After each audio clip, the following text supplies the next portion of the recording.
Authorities are working around the clock to find new clues. They're also battling a lot of circulating misinformation in this case. One theory gaining traction online: the murder of a dog several weeks before the student's death somehow connected. Nonstop Local's John Webb tracking that story for us. John, you talked with the dog's owner and law enforcement saying there is no connection.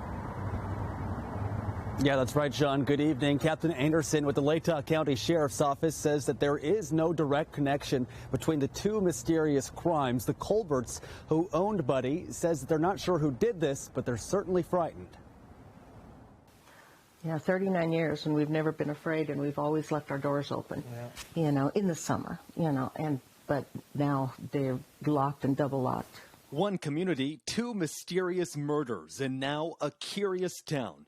What separates them is 2.5 miles and no direct connection between suspects. Today, Latah County deputies telling Nonstop Local that they do not believe that whoever killed 4 U of I students is related to this case at all. You know, we never thought of that.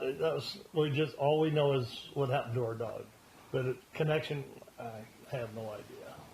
Jim said Buddy would stroll around the property but never left the yard. 2 weeks ago, their friends found Buddy dead in a nearby field with no fur left on his body except for his head and paws.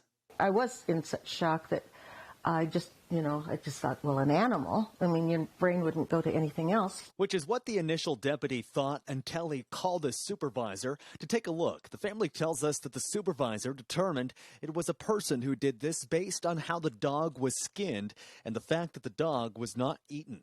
Buddy's collar was also found unbuckled just 6 feet away. No suspect has been found in this case either. But their dog wasn't the only mysterious death. Jim said he also found a domestic rabbit with a similar wound just before his dog's death. And somebody had cut his ears off.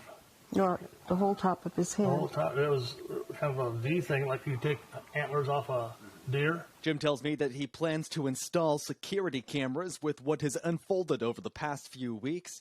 And as the family continues to mourn the death of their beloved furry friend, they're asking anyone with information to call authorities. We wouldn't have done anything different with Bud. He had to run to the yard and everything. And if anybody knows anything, please come forward, because that was a horrific crime, and what's going on in Moscow right now is just unbelievable. And the first conviction of animal cruelty in the state of Idaho is punishable with up to a $5,000 fine and up to 6 months in jail, Sean. Reporting live in Moscow tonight, John Webb, Nonstop Local.